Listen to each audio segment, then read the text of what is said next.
만나서 말할게 그대는 행동을 하는가 아무 때나 어디든지 그대는 십자가 붙들고 있는가 예수님 보혈로 그대는 씻기어 있는가 마음속에 여러가지 죄악이 깨끗이 씻기어 있는가. 하나님 말씀 창세기 3장입니다. 창세기 3장 1절에서 6절 말씀입니다. 교독합니다. 1절 말씀 제가 먼저 빠뜨려 봉독드립니다. 여호와 하나님의 지으신 들짐승 중에 뱀이 가장 강교하더라. 뱀이 여자에게 물어가로되 하나님이 참으로 너희들아 동산 모든 나무의 실과를 먹지 말라 하시더냐. 여자가 뱀에게 말하되 동산 나무의 실과를 우리가 먹을 수 있으나 동산 중앙에 있는 나무의 실과는 하나님의 말씀에 너희는 먹지도 말고 만지도 말고 너희가 죽을까 하노라 하셨느니라. 뱀이 여자에게 이르되 너희가 결코 죽지 아니하리라. 너희가 그것을 먹는 날에는 너희 눈이 밝아 하나님과 같이 되어 선악을 알 줄을 하나님이 아심이니라. 여자가 그 나무를 본즉 먹음직도 하고 보암직도 하고 지혜롭게 할 만큼 탐스럽기도 한 나무인지라. 여자가 그 실과를 따먹고 자기와 함께한 남편에게도 주며 그도 먹은지라. 아멘. 여호와 하나님의 지으신 들짐승 중에 뱀이 가장 강교하더라. 강교라고 하는 가장 강교라고 하는 이 표현, 하나님의 지으신 들짐승 중에는 어떤 생물이나 어떤 것도 선하지 이게 강교하더라 하는 이 악한 표현은 아무데도 없습니다. 어떤 것도 없습니다. 단지 창세기 3장에서는 아직 사탄이라고 하는 이 존재, 이것 자체를 인지할 만한 그 상황이 아니고, 특별히 예수님이 이 땅에 오셔야만이 사탄이라는 존재가 그 실제적인 내용, 예수님께서 드러낸 존재, 예수님께서 나타낸 존재죠. 인간들에게 나타낸 존재, 마태복음 4장과 누가복음 4장에 있는 그 존재, 그 존재성이 있고 나서부터, 그것이 인지되고부터 사탄에 대해서 이제는 성경에도 바로 기록을 할 수 있었거든요. 그러니까 창세기 3장에 있는 이 뱀이라고 하는 이 어떤 사탄의 실체적인 것은 사탄인데, 뱀을 입은 것은 나중에 요한계시록 20장에서 말씀하는 이 증거 자체를 우리가 인용을 해야 됩니다. 옛뱀, 곧 사탄이라고도 하고 마귀라고 하는 이 존재입니다. 이게 가장 강조하더라 하는 이 표현은, 다른 말로 하면은 지금 예수님이 오시고 난 지금에는요, 사탄이 하고자 하는 내용은요, 인간이 넘어가지 않으려야 넘어가지 않을 수가 없습니다. 우선은 그게 가장 강조한 거예요. 이런 그 사탄의 행보에서 인류 사이에 1500년간 교회 이름으로 있는데 바로 그게 사탄이란 말이에요. 그것을 지금 미국의 대선을 통해서, 대선 부정선거를 통해서 우리는 미국이 이 사탄의 정체, 이 교황이라고 하는 이 정체를 인류 사이에 사탄의 위치에 올리는 그 내용으로 우리가 미국의 대선을 지금 바라봐야 된다. 부정선거, 대선의 부정선거 우리가 바라봐야 된다. 그래서 그 중에 오늘은 또 그런 시각을 좀 이렇게 인식을 시키기 위해서 진자유 TV에서 나오는 제목은 미국 대법원 텍사스 소송 기각, 텍사스주는 자격이 없다 하는 내용으로 나오는 이 내용입니다. 그리고 이 주제가 워낙 충격이 큽니다. 오늘 요즘 보내주는 거지만 12월 12일자로 방송했고, 이것이 너무 충격이 커가지고 나중에 제가 또 그 공병호 TV를 같이 여기 연속해서 보내도록 하겠습니다. 한번 들어보시죠. 미국 대선에서의 선거 소송이 연방대법원으로 향하고 점점 덩치가 커지면서 자유보수 진영과 트럼프 대통령에게 뭔가 큰 기대감을 갖게 했는데 한국 시간으로 오늘 새벽, 미국 시간으로 12월 11일 금요일 저녁 연방대법원에서 텍사스주가 제기한 소송을 기각했다는 소식이 긴급하게 전해졌습니다. 진자유TV는 어제 오늘 아침 방송을 제작하고 오늘 10시 30분에 자동으로 게시가 되도록 했는데 아침에 저도 이와 같은 연방대법원의 기각 소식에 당황했습니다. 한편 연방대법원의 기각이 트럼프 대통령에게 계엄령을 내리라고 시그널 보낸 것 같다고 말씀하시는 분들도 있는데 정확한 상황을 한번 짚어보겠습니다. 긴 말로 설명할 필요 없이 연방대법원이 텍사스주의 소송을 기각한 이유는 헌법 제3조에 따라 텍사스주가 재판 청구인으로서의 자격 또는 지위가 부족했기 때문이라고 했습니다. 즉, 텍사스주는 소송의 피해자나 당사자가 아니라는 의미입니다. 연방대법원의 기각 원문을 보면 텍사스는 다른 주가 선거를 실시하는 방식에 대하여 법적으로 인정할 수 있는 이해관계 당사자라고 볼 수 없다는 뜻입니다. 이 대법원의 기각 결정은 단지 소송을 제기하는 당사자의 적격성만을 판단한 내용이 담겨 있으므로 연방대법원이 텍사스 주의 소송을 기각한 것이 최종적인 선거소송에 대한 기각으로 오도하는 사람들이 있지만 그건 사실이 아닙니다. 단지 연방대법원은 텍사스 주가 나설 일은 아니라는 점만 분명히 한 것입니다. 그 외에 이 결정문에서 우리가 얻을 수 있는 다른 정보는 없습니다. 하지만 부정선거를 바로잡을 어떤 긍정적인 내용도 확인할 수는 없었습니다. 연방대법원이 트럼프 대통령에게 계엄령을 내리라는 시그널이라고 해석하는 것은 더더욱 위험합니다. 하지만 모든 판사가 만장일치로 기각을 한 것은 아니었고 알리토 대법관과 토마스 대법관은 텍사스 고소를 승인했습니다. 이미 알려진 바에 따라 아시겠지만 미국 대통령을 결정하는 최종적인 시점은 1월 20일 취임일 당일입니다. 그 전까지의 절차 즉 12월 8일 선거인단 선출기한은 이미 지나갔고 12월 14일 선거인단이 상원에 모여 대통령을 선출하는 절차와 1월 6일 연방합동의회에서 선거인단의 투표를 개봉하고 대통령 선출인을 승인하는 절차는 연방헌법이 아닌 실무적인 내용을 담은 절차법에 담긴 내용에 지나지 않습니다.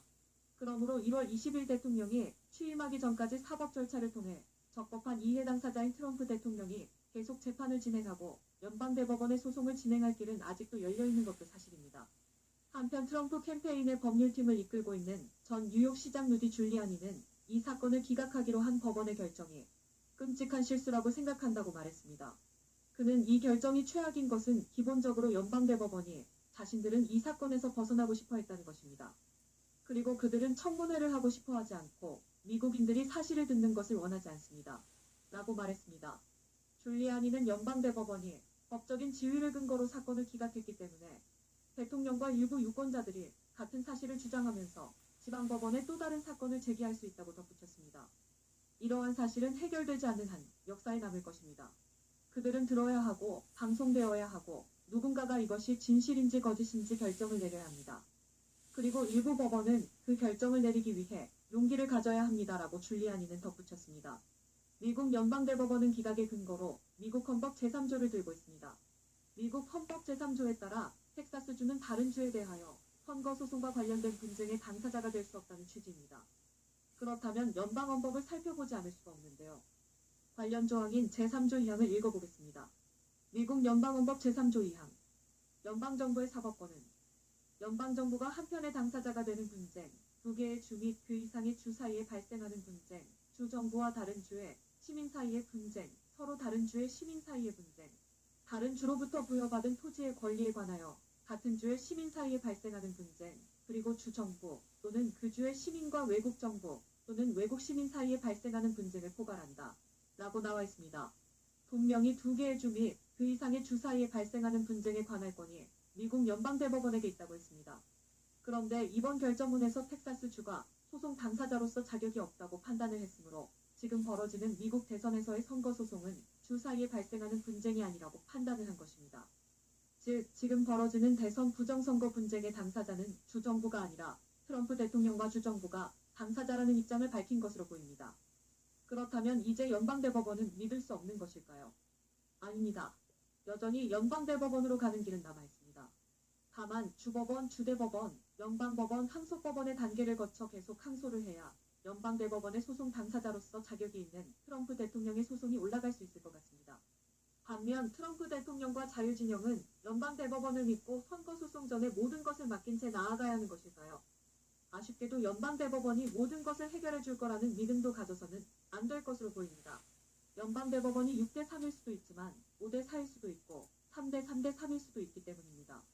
보수 대법관으로 알려진 6명 중에 3명은 부시가 선임을 했고 트럼프 대통령이 선임한 대법관 중 1고서치도 동성애 합법화를 인정하는 판결을 내리는 등 연방대법관의 이념 지형도 확실히 믿을 수 있는 상황이 아니기 때문입니다.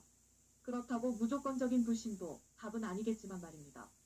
한편 에포크타임스에서는 도널드 트럼프 미국 대통령의 반대파가 외국 지도자들을 상대로 사용되던 색깔혁명 전술로 대통령 축출을 기도하고 있다고 전직 특수부대 장교가 경고했다는 소식을 전했습니다. 임명을 요구한 이전직 장교는 색깔혁명은 정권교체를 위한 전술이라며 지금 미국에서는 정권교체를 목적으로 한 마르크스주의 내란이 일어나고 있다고 말했습니다. 그는 지난해 출범한 정권이양 무결점 프로젝트 TIP를 지목했습니다. 이 프로젝트가 올해 트럼프 반대파의 대선 대응을 조율하기 위한 연습 과정이었으며 민주당의 마르크스적 요소들, 외국 마르크스주의 동맹들을 불러온 직접적 계기였다는 것입니다. TIP는 트럼프 행정부가 권력을 유지하려 2020 대선과 정권이양을 방해할 것이라는 전제로 출범한 프로젝트입니다. 전 현직 고위 정치인과 국방부를 포함한 정부관리 언론인, 교수, 학자 등 100여 명이 참여했습니다. 이들은 지난 여름 대선을 앞두고 업게임을 실시하며 이번 대선에서 벌어질 수 있는 4가지 상황에 대비했습니다. 특히 4번째 상황에서는 트럼프가 혼란을 부추기지만 공화당 상원의원과 합참의장이 바이든 승리를 받아들이며 비밀 경호국이 트럼프를 제거하면서 워게임 시나리오가 종료됩니다. 이전직 장교는 야당의 목표는 나라를 근본적으로 바꾸는 것이다. 그들은 헌법과 헌정질서를 공격하고 있다고 했고 이들이 사용한 전술은 특수부대의 정권 전복작전 전술교본에 있는 내용이라고 주장했습니다. 이는 트럼프 대통령이 지난 2일 연설에서 대통령의 최고 책무는 헌법 수호라고 한 발언과 맞아떨어지는 부분입니다. 색깔혁명 사례 중 가장 주목할 만한 것은 우크라이나의 오렌지 혁명입니다. 2004년 우크라이나 대선에서는 친러시아 성향 여당 후보 야누코비치가 당선됐으나 부정선거 의혹으로 대규모 시위가 일어나 재선거가 실시됐고 결국 유럽연합과 미국의 지지를 받고 있는 야당 지도자 유센코 후보가 당선됐습니다. 이 전직 장교는 민주당 버락 오바마 대통령이 재임 8년 동안 어떤 식으로 자기 편을 정부 기관 곳곳에 심었는지, 이를 통해 TV신문 등 기성언론과 폭도들의 지원을 받는 지하 정부, 그림자 정부를 만든 과정에 대해서도 자세히 설명했습니다.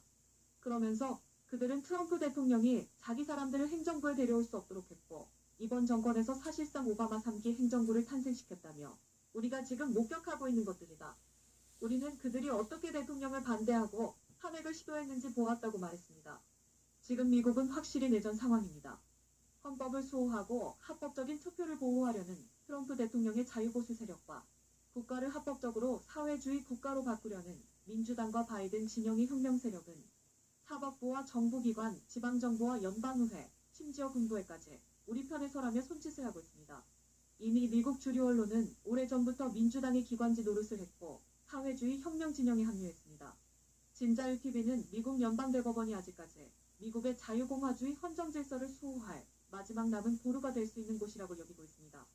하지만 이들의 마지막 선택이 무엇일지는 아무도 알 수 없고 오리무중의 상태입니다. 만약 연방대법원마저도 저들의 색깔혁명에 동조해 대한민국에서처럼 사법반란을 일으킨다면 남은 것은 미 연방군밖에는 없습니다. 계엄령이냐 연방대법원이냐 2가지 옵션으로 압축되고 있는 상황입니다. 과연 미국과 자유민주주의의 운명은 어떻게 되는 것일까요? 미국 대통령 취임까지 남은 한 달. 긴장은 최고조에 달하고 있습니다. 그럼 여기까지 진자유TV를 마치겠습니다. 미국이라고 하는 전 세계에 지금까지는 인지하기를 언제부터인지는 분명하지 않지만 현재는 그렇습니다. 2020년 현재는 전 세계 어느 국가도 미국을 대적한다는 것, 미국의 정치 제도를 바꾸겠다는 시도, 이거는 생각지도 못하는 겁니다. 그런데 나오는 내용에 보면은 현재 미국의 정치 제도를 바꾸겠다 하는 시도가 있었다는 거죠. 시도를 하고 있어서 이번에 부정선거가 나왔다는 거고, 부정선거를 그냥 단순히 선거 제도에 있어서의 부정 정도가 아니고 정부 자체의 체제를 전복하는 그런 시도다 이래 봅니다. 그래서 이거는 일각에서는 쿠데타라고 보는데 우리가 한번 생각을 해봐야 됩니다. 우리나라의 쿠데타라 가면요, 만약 우리나라 가면 뭐 미국 아니면 소련이, 중국이 뒤에서 조종하는 거죠. 조종. 그래야 이 쿠데타가 성립이 됩니다. 자그마한 나라에서는 그런 거 안 되면 절대 쿠데타가 나올 수가 없어. 아까 그 우크라이나 같은 예를 들면 바로 그런 거죠. 그런데 미국의 정부를 이걸 전복한다. 우리가 여기서 분명 하나는요, 미국 아닌 미국을 전복할 정도의 어마어마한 세력이 있다는 거예요. 이거는 부정할 수가 없습니다. 그럼 그거를 어디로 둬야 되냐? 어느 세력을, 그런 세력이 도대체 있다는 걸 생각도 못 했는데 어떻게 그런 세력을 인정한다는 거예요. 여기서 우리는 분명한 하나는 교황제도라고 하는 1500년의 역사를 가진 이 교황제도가 있다는 겁니다. 여기에 교황제도 인류 지배구조, 세계 단일 통제국가를 지향하는 교황제도 인류 지배구조가 있다는 거죠. 이거는 뭐 2016년도에 제작해 난 거예요. 이 자료는, 이 자료가 벌써 있을 때부터 교황제도라고 하는 이 제도는 인류사에서 있어서는 안 되는 제도. 그래서 교황제도가 있었기 때문에 결국은 2012년이란 이 연대에 인류 종말 시대라고 하는 이 호칭이 붙을 수밖에 없다는 거죠. 그래서 2012년에 있었던 이 인류 종말 시대를 2020년에 와서 대한민국 망했다라는 언어를 통해서 대한민국 망했다, 미국 망했다, 이스라엘 망했다, 이런 흐름이 있었습니다. 그 망했다 하는 구조에서 대한민국이라고 하는 이 이름을 써가지고 미국 망하고 이스라엘 망했다라는 이런 구조로 넘어오는 그 인류 종말 시대라는 거예요. 왜? 바로 교황제도가, 이제까지는 교황제도가 숨겨져 있었는데 이제 정체를 드러낸다 라고 이미 1년 동안, 2020년 1년 동안 이걸 언급을 해오다가 2020년 10월 9일이죠. 10월 9일 트럼프 대통령을 인류 모델로 삼으면서 대한민국의 위상이, 지금까지는 대한민국이 미국의 하나의 동맹으로서 유일한 어떤 방위조약을 체결한 하나의 거의 종속적인 위치에 있었는데, 이 교황제도를 정체를 나타내는 데는 미국과 한국이 이게 같이 간다네. 같이 전 세계 어느 나라에도 없는 미국에 대응되어지는 대한민국으로서 인류 종말 시대를 이야기한 교황제도를 무너뜨리는 다른 역할이 있다는 거예요. 대한민국에. 미국은 교황제도를 정체를 드러내면은 대한민국은 바로 그 정체를 드러내는 그 교황의 그 사탄적인 위치를 대한민국은 증거하는 거예요. 지금 현재 자료가 바로 그 자료예요. 단지 이건 단순하게 미국의 대통령 선거에 대한 정치적인 내용을 이야기하는 것이 아니고, 이거는 2012년부터 나타났던 이런 형상을, 이런 이 위치를 일으킨 이 주범이 1500년 동안 교황제도라고 하는 것을 통해서 예수 그리스도의 이름을 아주 짓밟고 짓밟은, 그러면서 교회 이름을 전 세계 인류가 안에 당당히 쓰는, 교활하고 교활한, 교활이 그냥 말해요. 교활로 완전히 번복이 되어 있는 강교죠. 강교. 강교가 하고 강교하는, 어느 누구도 알아채지 못하는 그 내용이 대한민국에 의해서 지금 이 2012년 나타내면서 교황제도 인류 지배구조 요 위치에 있는 요 풍선 앞에 요 경제 종사자에 이 종사하는 사람들이다.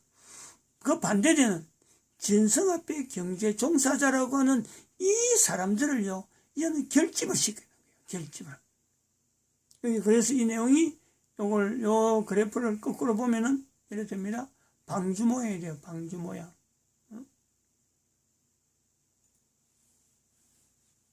방주 모양.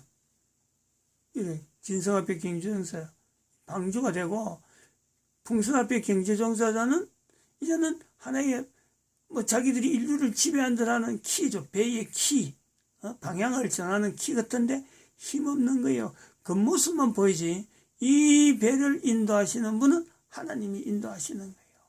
요 인지가, 이러한 인식이 인류 전체 사회에서 필요합니다. 이런 인식이 필요한 내용으로서 지금 현재 아직 그거 안 봤네. 공병 아직 안 봤네. 공병을 또 보고 합시다. 일장을 확인합시다. 이런 인식이 필요하다 봅니다. 잠깐만. 어떻게 이해하나 이 부분이죠.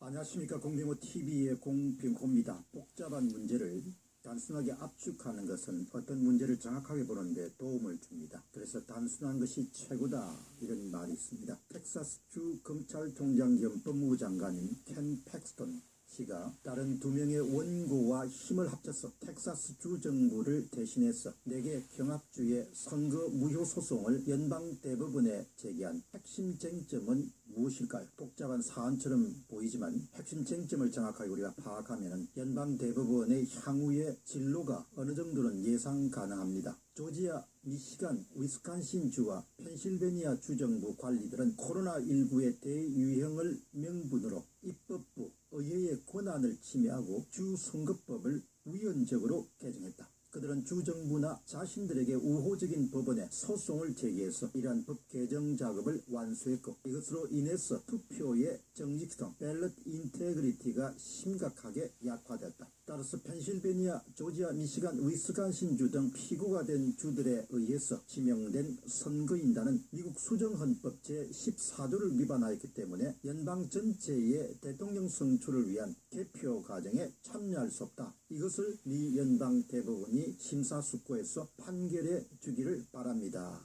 이것이 바로 중요한 내용입니다. 여기서 미국 수정헌법 제14조는 원래 노이 출신 흑인과 그 후손의 권리를 보장할 목적으로 규정된 것인데, 적법 절차 조항과 평등 보호 조항이 포함되어 있습니다. 이 두 가지 가운데서 여러분들은 특별히 두 번째인 평등 보호 조항에 주목해 두시기 바랍니다. 이번 대법원 판결에서도 미국 수정헌법 제14조 평등 보호 조항 Equal Protection 클로즈가 중요한 판단 기준이 될 것으로 예상됩니다. 다시 이야기하면 유사하게 처한 사람들은 합리적 이유 없이 다르게 대우받거나 처우받는 것을 금지한다. 기본권 행사에 있어서 모든 유권자들은 동일하게 대우받아야 된다는 것을 이야기합니다. 이것을 위반했다는 것이 이번 소송의 중요한 핵심 포인트 가운데 하나입니다. 주들 사이의 분쟁은 대부분이 원래 관할 몇 안 되는 사건들 가운데 하나로서 하급법원이 먼저 사건을 심리할 수 없기 때문에 텍사스 주정부는 곧바로 미 연방 대법원에 배수하게 된 것입니다. 다음은 예상되는 주요 쟁점들입니다. 펜실베니아 주의 하원 의장과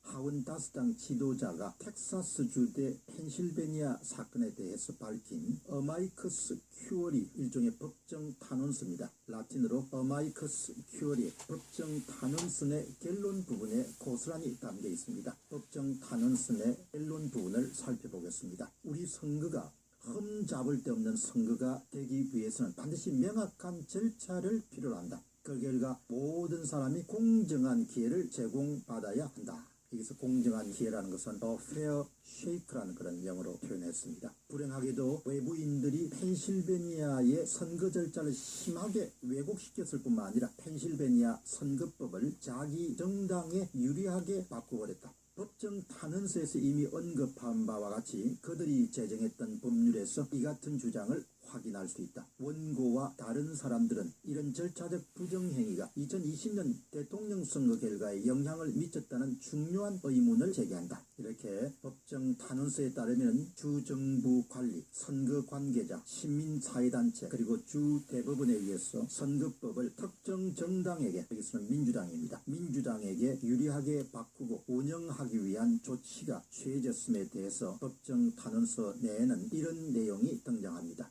어떻게 주정부 관계자가 법을 자신들에게 유리하게 바꿔버렸는지에 대해서 간단 명료하게 지적을 하고 있습니다. 펜실베니아주의 선거 절차에 대한 사법 외적 공격은 모든 곳에서 시작되었다. 코로나19를 구실로 삼아서 충분한 자금 지원을 받는 전국의 유권자 단체들이 펜실베니아주의 선거 절차에 대해 모든 면에서 소송을 제기했다. 이것을 빌미로 펜실베니아 주 정부는 펜실베니아 주의 선거 절차를 보호하는 의무를 포기하고 말았다. 그리고 주 정부는 선거관리당국에 사법 외적 지침을 제공했다. 마침내 이러한 노력들은 명백하게 연방 헌법이 준수하기를 요구하는 조건들을 위반하는 형식으로 펜실베니아 주 대법원에 의해서 합법화되었다. 모두가 다 힘을 합쳐가지고 민주당에 유리한 그런 법을 개정시켜버린 겁니다. 결국 모두가 부정선거를 하기 위해서 짜고 치는 고스톱을 했다는 이야기입니다. 부정선거를 위해서 법을 개정하는 기반 조성 작업을 펜실베니아 주 정부의 관계자들 중심으로 해서 주 대법원의 협조까지 얻어서 완결했다는 것입니다. 12월 10일 날 목요일 뉴스맥스에 출연한 트럼프 대통령을 위해 일하는 존 이스트만 변호사는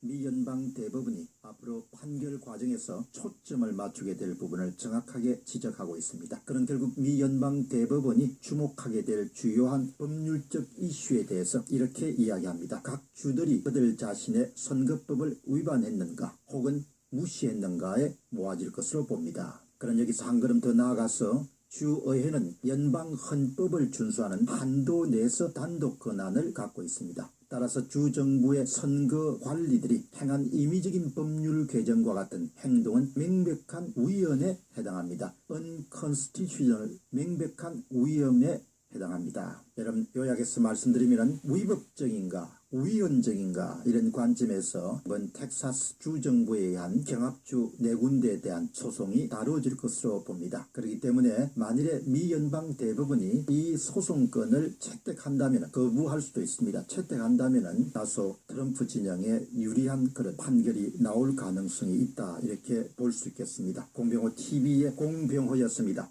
감사합니다. 어려운 용어들이 많이 있어갖고 분명한 표현을 해줘야 될 필요는 있습니다. 아까도 그렇고 뒤에도 그렇고 요점은 그렇습니다. 트럼프 대통령이 현재로 있으면서 계엄령을 선포할 것이냐, 아니면 연방 대법원의 판결을 끝까지 밀고 그것을 바라보고 갈 거냐, 그 둘 중에 하나의 기로에 지금 미국이 있다, 이래 보고 있습니다. 마칩니다. 기도드립니다.